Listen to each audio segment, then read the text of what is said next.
with my page set up and ready to go, I'm ready to start some drawing. So I am going to do 3 views on this page of a chair, a very simple block chair. And this left top quadrant is going to be the top view of this chair. So what I want to do first of all, I'm going to be using 1/2 inch scale, and let's say that my chair is 2 feet wide.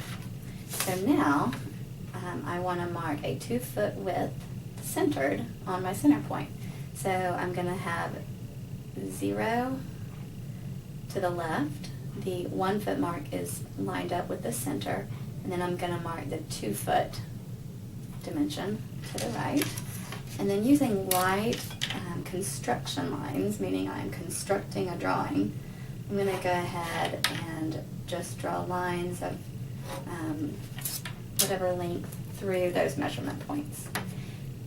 Now I happen to want my chair to be 2 feet deep from the top. So again, I'm lining up right on my center point. And so basically I'm drawing a 2 foot by 2 foot square. And then I can use my parallel bar to finish off my square. So now that I have the drawing constructed, then I would want to go back when I'm ready to finish a final draft and hardline or darken those lines with perfect corners and intersections. I'm making sure I have strong start and end points, and I'm giving my pencil a slight twist as I draw the line, which keeps the point very sharp and crisp. So now I have my 2 foot square. Now this quadrant, I'm going to have the front view of this simple chair.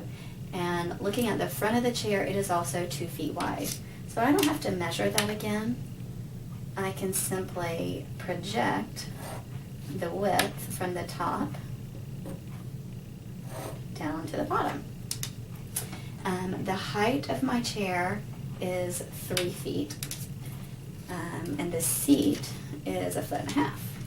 So I'm going to mark 1.5 feet from my center mark down, and then I'm going to have 3 feet from that base mark to the top. I could have also measured 1.5 feet up. And then again, just clean off those measurements. And while I have my measurement here, I know that my right quadrant is going to be a side view of my chair. So I'm going to go ahead and project those measurements over to the right. And that's not quite looking like a chair yet, so I'm going to put in a seat height, right centered. I'm going to measure a 2-inch depth for the actual seat itself.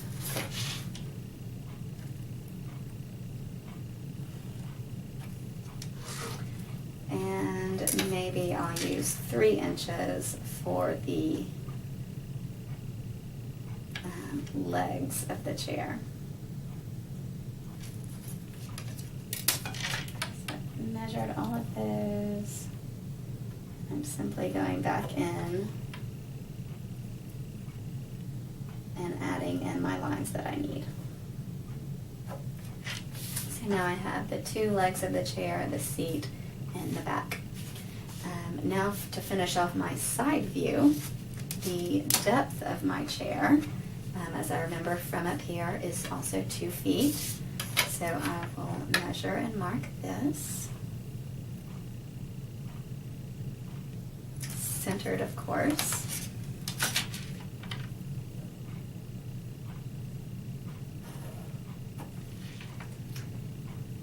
And I know that the front of my chair goes up to that seat height of 18 inches. That happens to be centered, and I also could bring it over, projected from my previous drawing. The chair legs, again, were 3 inches. And I'm going to give the back a depth of 2 inches.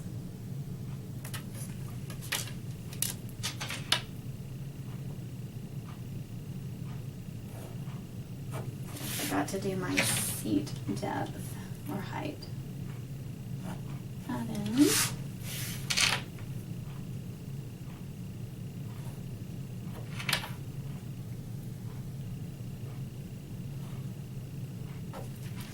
Okay, so now I have all 3 views constructed. Of course, it looks rough because my lines extend past the corners and don't intersect right at perfect corners.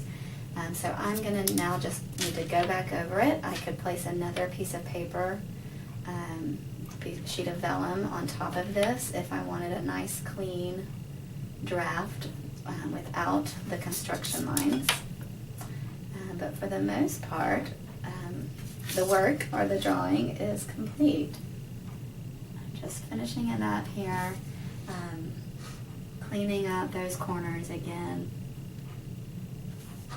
And the good part about if you wanted to put a second sheet of vellum over this piece is that I would never have to erase.